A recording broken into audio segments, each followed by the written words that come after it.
कुछ साल पहले अमिताभ बच्चन सर की एक मूवी आई जिसका नाम था मुकद्दर का सिकंदर। लेकिन अब 2024 में एक नई फिल्म आई है जिसका नाम है सिकंदर का मुकद्दर। तो इस फिल्म की कहानी की शुरुआत होती है फरवरी 2009 से, जहां मुंबई में एक ज्वेलरी एग्जीबिशन होने वाला था, जहां पर पुलिस वाले भी हर तरफ नज़र रख रहे थे क्योंकि वहां पर काफ़ी महंगी ज्वेलरी थी। पुलिस ऑफिसर सबको कहता है कि उन्हें अलर्ट रहना होगा। तभी उस पुलिस ऑफिसर को एक कॉल आता है जिसमें एक आदमी उसे बताता है कि यहाँ पर चोरी होने वाली है। वो बताता है कि 4 लोग मिलकर चोरी करने वाले हैं और उनके पास गन भी थे। साथ ही साथ उन 4 लोगों के नाम भी वो बता देता है। तो पुलिस वाला चेक करता है कि उन 4 लोगों के पासेस अलर्ट हो चुके थे और वो चारों लोग एग्जीबिशन में आ चुके थे। अब ये देखने के बाद वो पुलिस वाला सबको अलर्ट कर देता है, जिसके बाद हर तरफ अलार्म बजने लगता है।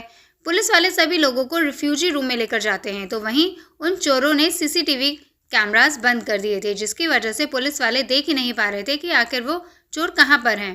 एक्चुअली वो चोर क्लीनर बनकर एग्जीबिशन में आए थे, लेकिन पुलिस वालों को जल्दी पता चल जाता है और वो उनके ऊपर अटैक करने लगते हैं। तो वहीं चोर भी उनके पास जो गन थी इसीलिए पुलिस वालों पर अटैक कर रहे थे, लेकिन किसी तरह से पुलिस वाले उन चोरों को मार देते हैं। और वहाँ जितने भी लोग थे वो काफ़ी ज़्यादा डरे हुए थे क्योंकि उन्हें गोलियों की आवाज़ आ रही थी और वो समझ गए थे कि बाहर ज़रूर कोई बड़ी प्रॉब्लम हुई है। अब पुलिस वालों ने चारों चोरों को मार दिया था, इसलिए एम्बुलेंस को बुलाया जाता है क्योंकि जब तक एम्बुलेंस आकर डेड बॉडीज़ लेकर नहीं जाती, लोगों को वहाँ से छोड़ा नहीं जा सकता था। तो वहीं लोग भी काफ़ी देर तक वहाँ बैठकर बहुत ज़्यादा परेशान हो गए थे। हर किसी को घर जाना था। कुछ टाइम बाद एम्बुलेंस आती है और डेड बॉडीज़ को लेकर जाती है, जिसके बाद लोगों को भी बाहर लाया जाता है। अब जैसे ही वो लोग बाहर आते हैं तो कामिनी देखती है कि उनके स्टोर से 5 डायमंड चोरी हो गए थे। वो डायमंड जिस ग्लास में रखे थे उस ग्लास को ब्रेक करके डायमंड्स को चुराया गया था। अब ये देखकर कामिनी और उसके कलीग, जो कि एक अंकल थे, वो दोनों ही काफ़ी शॉक्ड थे। वो ये सारी बातें पुलिस ऑफिसर को बताते हैं और ये सुनने के बाद पुलिस ऑफिसर भी काफ़ी हैरान हो जाता है क्योंकि पुलिस वालों ने तो चारों चोरों को मार दिया था, तो फिर डायमंड चोरी किसने किए। जिसके बाद वहाँ पर एक सीनियर ऑफिसर जसविंदर सिंह को बुलाया जाता है, जो कि इस केस की छानबीन करने वाले थे। अब जसविंदर की बात करें तो उसका ट्रैक रिकॉर्ड बहुत ही अच्छा था, जिसकी वजह से उसे इस केस के लिए अपॉइंट किया गया था। जिस स्टोर से ही चोरी हुई थी वो मिनिस्टर के रिलेटिव का था, इसलिए पुलिस वालों पर प्रेशर था कि वो जल्दी से चोरों को ढूंढें। जिसके बाद जसविंदर जब वहाँ पर आता है तो उसे पता चलता है कि एक्चुअली ये चोरी 50 से 60 करोड़ के हीरो की थी। जो सुनने के बाद जसविंदर भी काफ़ी ज़्यादा परेशान हो गया था क्योंकि उसे लगा था कि कोई छोटी मोटी चोरी होगी। अब जसविंदर वहाँ के सभी लोगों से कहता है कि अलार्म बजने से पहले जो जहाँ पर था वहाँ पर खड़ा रहे। जिसके बाद वो उन सभी लोगों को वहाँ से जाने देता है जो कि स्टोर से दूर खड़े थे। जिसके बाद जो लोग उस स्टोर के नज़दीक में खड़े थे उनसे वो पूछताछ करने लगता है। अब यहाँ पर जसविंदर को 3 लोगों पर शक था। पहला था सिकंदर, जो कि कंप्यूटर रिपेयर का काम करता था। दूसरी थी कामिनी, जो कि उसी स्टोर में काम करती थी। और तीसरे थे वो अंकल, जो कि कामिनी के कलीग थे। एक्चुअली ये तीनों ही इस डायमंड से सबसे ज़्यादा नज़दीक में थे, इसीलिए जसविंदर को इनके ऊपर शक था। अब वो सिकंदर के साथ पूछताछ करने लगता है तो वो देखता है कि सिकंदर को बहुत ही ज़्यादा जल्दी थी। ये देखने के बाद जसविंदर को सिकंदर पर डाउट था, इसलिए वो उसे और पूछताछ करने लगता है। तो सिकंदर कहता है कि उसकी माँ घर में अकेली है और वो बीमार है, इसलिए सिकंदर को जल्दी घर पर जाना था। लेकिन जसविंदर को उसके ऊपर डाउट था, इसलिए वो पुलिस वालों को उसे चेक करने के लिए कहता है। जब वो लोग सिकंदर को चेक करते हैं तो उसके बाद कोई भी डायमंड नहीं मिलते, लेकिन फिर भी जसविंदर को सिकंदर पर डाउट था। साथ ही उसे ये भी लग रहा था कि सिकंदर, कामिनी और अंकल वो तीनों मिले हुए हैं और तीनों ने मिलकर इस चोरी को प्लान किया है। इसीलिए वो उन तीनों को पकड़ लेता है और तीनों से पूछताछ करने लगता है। लेकिन तीनों का एक ही जवाब था कि उन्होंने चोरी नहीं की। जिसके बाद उन तीनों के घर वाले भी यही कोशिश करने लगते हैं कि वो उन तीनों को जेल से छुड़ा सकें, लेकिन उन्हें ये बेल नहीं मिलती। अब जसविंदर जज से कहता है कि इन तीनों को 14 दिन के रिमांड दे दो ताकि वो इन तीनों से पता लगा सके कि उन्होंने चोरी की कैसे है। लेकिन अपोजिट लॉयर जज से कहता है कि इन तीनों के खिलाफ कोई भी एविडेंस नहीं है। जसविंदर जानबूझकर इन तीनों को ही टारगेट कर रहा है और परेशान कर रहा है, लेकिन जज अपोजिट लॉयर की बात नहीं सुनता और 7 दिनों की रिमांड दे देता है। जिसके बाद इन तीनों की मेडिकल टेस्ट होती है क्योंकि जसविंदर को लग रहा था कि शायद इन तीनों ने वो हीरे खा लिए होंगे और वो हीरे अभी भी इनके इंटेस्टाइन में होंगे। लेकिन जब डॉक्टर चेक करते हैं तो ऐसा कुछ भी नहीं था। जिसके बाद उन तीनों को रिमांड में लिया जाता है, लेकिन तीनों का यही कहना था कि उन्होंने चोरी नहीं की। यहाँ पर सिकंदर जसविंदर से कहता है कि वो बेवजह उस पर शक कर रहा है। सिकंदर जसविंदर से कहता है कि अभी उसे जितना मारना है उतना उसे मार ले, लेकिन जब सिकंदर इनोसेंट प्रूव होगा तो उस जसविंदर को एक मर्द की तरह आंखों में आंखें डालकर उससे माफ़ी मांगनी होगी। अब ये सुनने पर जसविंदर हंसने लगता है, जिसके बाद सीन 15 साल बाद का शिफ्ट हो जाता है, जहाँ पर हम जसविंदर को देखते हैं जिसे पीने की बहुत सी आदत लग चुकी थी। वो अपनी ड्यूटी पर ही हमेशा ड्रिंक किया करता था, जिसकी वजह से उसे टर्मिनेट किया गया था, लेकिन अब उसे जॉब से निकाला गया था। ये देखकर जसविंदर पुलिस स्टेशन से निकल जाता है, जिसके बाद वो फैमिली कोर्ट आता है, क्योंकि जसविंदर की वाइफ कौशल भी उसे डिवोर्स दे रही थी, क्योंकि जसविंदर इस केस को सॉल्व करने में के चक्कर में अपनी वाइफ से काफ़ी दूर हो गया था। जिसके बाद जसविंदर एक बार में जाता है और वहाँ पर ड्रिंक करने लगता है। जसविंदर उस बार ओनर से पूछता है वो कैसा आदमी है, जिस पर उस बार ओनर का कहना था कि वो बहुत ही बुरा आदमी है, क्योंकि उसने बहुत लोगों को परेशान किया है। अब ये सुनने के बाद जसविंदर काफ़ी हर्ट होता है, जिसके बाद जसविंदर को उसके खबरी का कॉल आता है और वो उसे बताता है कि जसविंदर जिसे ढूंढ रहा है वो अभी अबू धाबी में है। ये सुनने के बाद जसविंदर उसे कॉल करता है। एक्चुअली वो आदमी जिसके बारे में बात कर रहा था वो था सिकंदर, जो कि अभी अबू धाबी में था। यहाँ पर जसविंदर सिकंदर को कॉल करता है और उससे माफ़ी मांगता है और कहता है कि वो गलत था। उसे यकीन हो गया कि सिकंदर ने चोरी नहीं की। ये सुनने के बाद सिकंदर खुशी से रोने लगता है, क्योंकि इस बात का वे 15 साल से इंतज़ार कर रहा था। यहाँ पर सिकंदर जसविंदर से कहता है कि उसने उसे कहा था कि वो आंखों में आंखें डालकर माफ़ी मांगे। अब ये सुनने पर जसविंदर उसे अपना एड्रेस भेजता है और उसे कहता है कि कल वो यहाँ पर आ जाए तो वो उसकी आंखों में आंखें डालकर उसे माफ़ी मांगेगा, जो सुनकर सिकंदर खुशी के मारे रोने लगता है। इसके बाद कहानी 15 साल पीछे चली जाती है, जहाँ पर सिकंदर, कामिनी और संकल्प पर केस चल रहा था। अब 7 दिन के रिमांड के बाद ही उनके खिलाफ कोई भी प्रूफ नहीं मिला था, इसलिए उन्हें बेल मिल जाती है।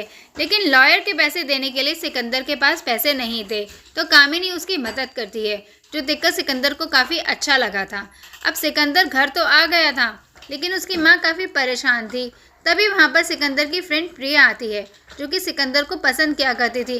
प्रिया सिकंदर से माफ़ी मांगती है कि वो उससे मिलने पुलिस स्टेशन नहीं आई, क्योंकि उसे डर था कि कहीं पुलिस ऑफिसर उसके साथ भी पूछताछ ना करे। लेकिन सिकंदर उसे कहता है कि ऐसे पुलिस वाले किसी से भी पूछताछ नहीं करते। तभी सिकंदर को पता चलता है कि आज प्रिया की शादी तय होने वाली थी, जो सुनने के बाद प्रिया और सिकंदर दोनों ही काफ़ी अपसेट थे। जिसके बाद प्रिया वहाँ से चली जाती है। तो वहीं कोर्ट केस के दौरान सिकंदर और कामिनी की अक्सर मुलाकात होने लगी थी। जिस तरह से कामिनी ने सिकंदर की मदद की थी, वो उसे काफ़ी ज़्यादा इम्प्रेस था।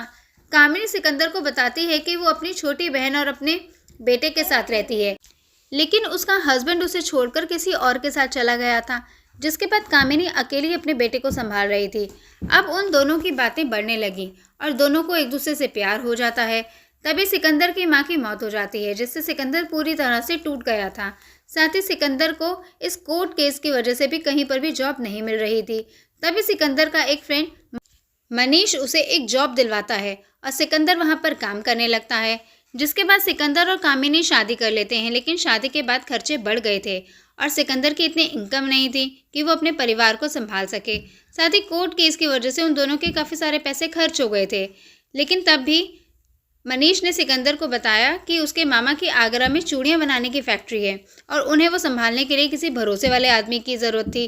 और मनीष ने सिकंदर की बात कर दी और उसके मामा इसके लिए तैयार थे। साथ ही उन्होंने वहाँ पर सिकंदर के रहने का बंदोबस्त भी कर दिया था। अभी सुनने के बाद सिकंदर आगरा जाने के लिए मान जाता है, लेकिन उसके पास आगरा जाने के भी पैसे नहीं थे। तब कामिनी उसे कहती है कि उसके पास थोड़े पैसे हैं। जिसके बाद कामिनी पैसों का बंदोबस्त कर देती है और वो सभी लोग आगरा शिफ्ट हो जाते हैं। वहाँ पर उन्हें किराए का घर मिलता है और वो उसी घर में रहने लगते हैं। सिकंदर ने वहाँ पर अपना काम भी शुरू कर दिया था और सब कुछ बहुत ही अच्छे से चल रहा था। कुछ दिन ऐसे ही बीत जाते हैं और सिकंदर को पता चलता है कि उसके और कामिनी के खिलाफ वारंट निकला है कि वो मुंबई से भाग गए हैं। ये सुनने के बाद सिकंदर काफ़ी शॉक्ड था, क्योंकि उसने तो पुलिस वालों को इन्फॉर्म कर दिया था कि वो दोनों आगरा शिफ्ट हो रहे हैं। जिसके बाद सिकंदर कोर्ट केस अटेंड करने के लिए मुंबई जाता है, जहाँ पर जज देखती है कि पुलिस वालों के पास इन तीनों के खिलाफ कोई भी एविडेंस नहीं था, लेकिन बेकार में इन तीनों को परेशान किया जा रहा था। इसलिए इन तीनों को वो इनोसेंट प्रूव कर देती है, जो सुनने के बाद सिकंदर और वो अंकल दोनों ही काफ़ी खुश थे।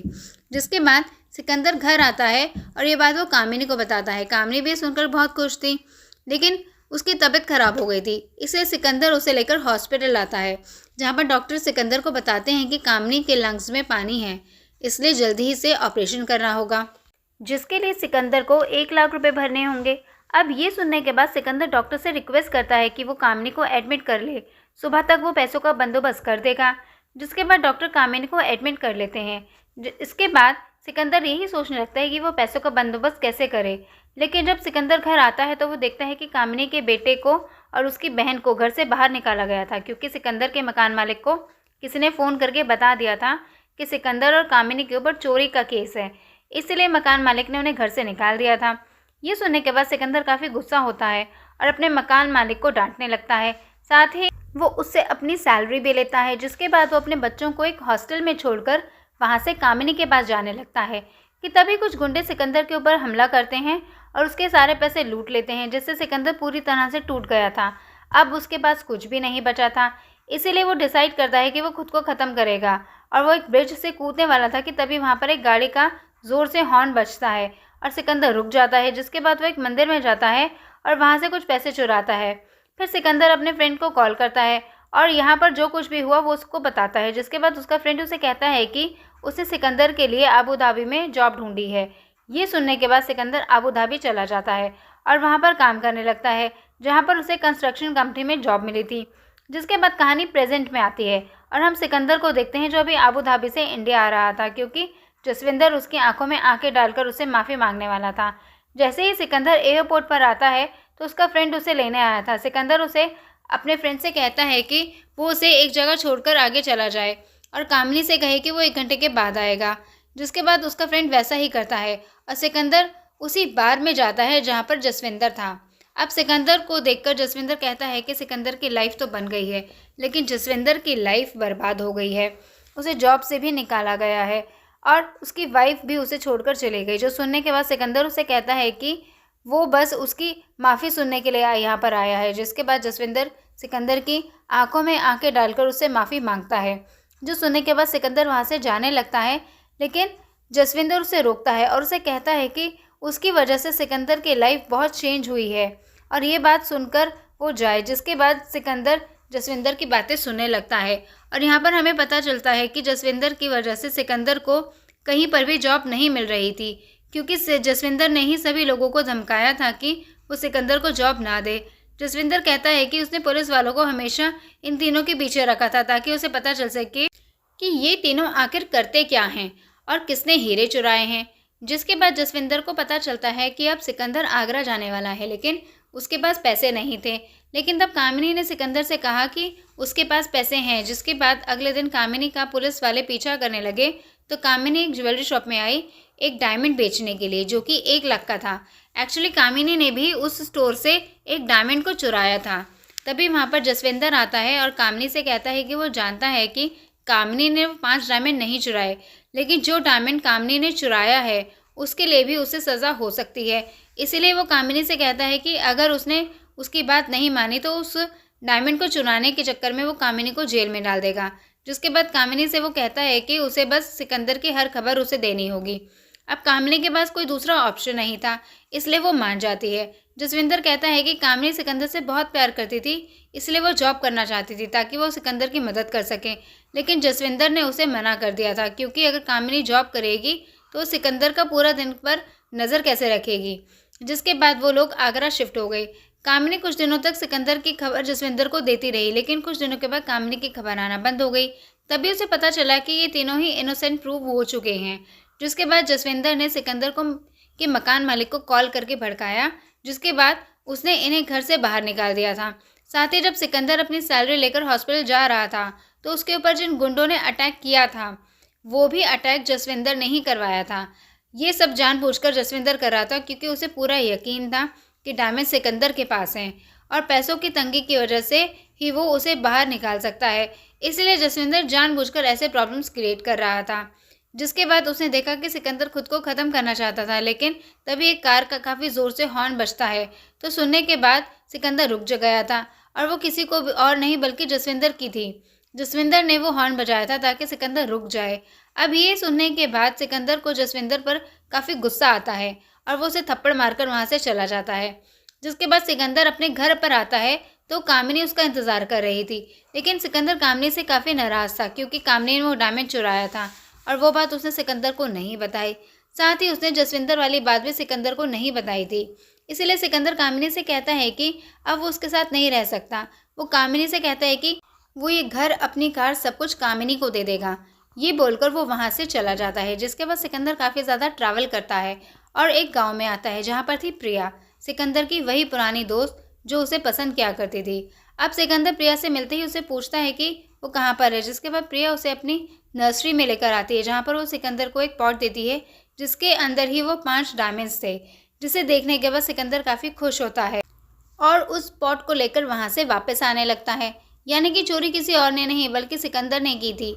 लेकिन जैसे ही वो बस से वापस आ रहा था कि तभी वहाँ पर जसविंदर आता है और उसे अरेस्ट कर लेता है। जसविंदर सिकंदर से कहता है कि उसे पूरा यकीन था कि वो डायमंड चुराने वाला कोई और नहीं बल्कि सिकंदर है। जसविंदर कहता है कि सिकंदर ये डायमंड्स बाहर निकाले, इसलिए उसने क्या क्या नहीं किया। लेकिन 15 साल बाद जब उसकी वाइफ उसे छोड़कर चली गई तो जसविंदर समझ गया कि सिकंदर ये डायमंड्स तभी बाहर निकालेगा जब जसविंदर अपनी हार मानेगा और सिकंदर का पीछा छोड़ देगा। और उसने वैसा ही किया और सिकंदर से माफ़ी मांगी और उसका ये प्लान वर्क कर गया क्योंकि सिकंदर ने डायमंड्स बाहर निकाल दिए थे।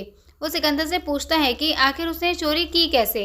जिसके बाद सिकंदर बताता है कि वो एक कंप्यूटर करने के लिए गया था, ठीक करने के लिए, जहाँ पर उसने देखा कि वो चारों चोर इस सब की प्लानिंग कर रहे थे। एक्चुअली वो कंप्यूटर उन्हीं चारों चोरों का था जो उस एग्जीबिशन में चोरी करने वाले थे। अब उनके कंप्यूटर में सिकंदर उनके नामों का पता कर लेता है, जिसके बाद वो उनके ऊपर नज़र रखता है और उनकी सारी प्लानिंग समझ जाता है। जिसके बाद सिकंदर प्लान बनाता है कि उन चोरों के बदले वही उस दिन डायमंड्स को लूटेगा। इसलिए वो एक आदमी को धमकाता है कि उसने उसकी बेटी को किडनैप किया है, इसलिए वो पुलिस वालों को जाकर ये बता दे कि अभी उस एग्जीबिशन में चोरी होने वाली है। और जैसे ही उस आदमी ने पुलिस वालों को बताया, पुलिस वाले चोरों को पकड़ने में लग गए क्योंकि सारे लोगों को रिफ्यूजी रूम में जाने के लिए कहा गया। उसी वक्त मौके का फ़ायदा उठाकर सिकंदर ने वो ग्लास ब्रेक किया और उसमें से डायमंड्स चुरा लिए। वो जानता था कि अगर पुलिस वाले इन चोरों को मारेंगे तो वो वहाँ पर गवर्नमेंट हॉस्पिटल में से लोग आएंगे और उसी में नर्स थी रिया, जिसको सिकंदर ने मौका देकर डायमंड्स दे दिए और रिया वो डायमंड्स लेकर चली गई। जिसकी वजह से सिकंदर की जब तलाशी ली गई तो उसके पास डायमंड्स नहीं मिले थे। अब ये सब सुनने के बाद जसविंदर सिकंदर से कहता है कि उसका अब आगे का क्या प्लान था, जिस पर सिकंदर कहता है कि वो स्विट्ज़रलैंड शिफ्ट होने वाला था। एक्चुअली जब सिकंदर आबू धाबी में था तो उसे एक तबस्सुम नाम की लड़की से प्यार हो गया था। तबस्सुम भी उसे प्यार करती थी, लेकिन सिकंदर को पहले लगा था कि तबस्सुम भी जसविंदर की वजह से उसके करीब आ रही है, इसलिए उसने तबस्सुम को दूर कर दिया था। लेकिन बाद में उसे एहसास हो गया कि तबस्सुम और जसविंदर मिले हुए नहीं थे, इसलिए उसने तबस्सुम से माफ़ी मांगी और डिसाइड किया कि अब वो उसके साथ स्विट्ज़रलैंड में सेटल हो जाएगा। ये सुनने के बाद जसविंदर कहता है कि सिकंदर तो अपनी लाइफ में मज़े कर रहा था, लेकिन जसविंदर की लाइफ बर्बाद हो गई। जिस पर सिकंदर कहता है कि उसके बाद जसविंदर के लिए एक ऑफ़र है, जो सुनने के बाद जसविंदर उसे मना नहीं करेगा क्योंकि अब वैसे भी सिकंदर के पास कुछ भी नहीं है। जिसके बाद सिकंदर अपनी ऑफ़र जसविंदर को सुनाने लगता है और यहीं पर ये मूवी एंड हो जाती है। अब वो ऑफ़र क्या थी और जसविंदर उसे क्या एक्सेप्ट करेगा, ये हमें मूवी का जब पार्ट 2 आएगा तब पता चलेगा। तो दोस्तों, आपको ये मूवी कैसी लगी और मेरा एक्सप्लेनेशन कैसा लगा, आप कमेंट सेक्शन में कमेंट करके ज़रूर बताइए। और अगर आपको अच्छा लगा तो मेरे चैनल को सब्सक्राइब करें। Thank you.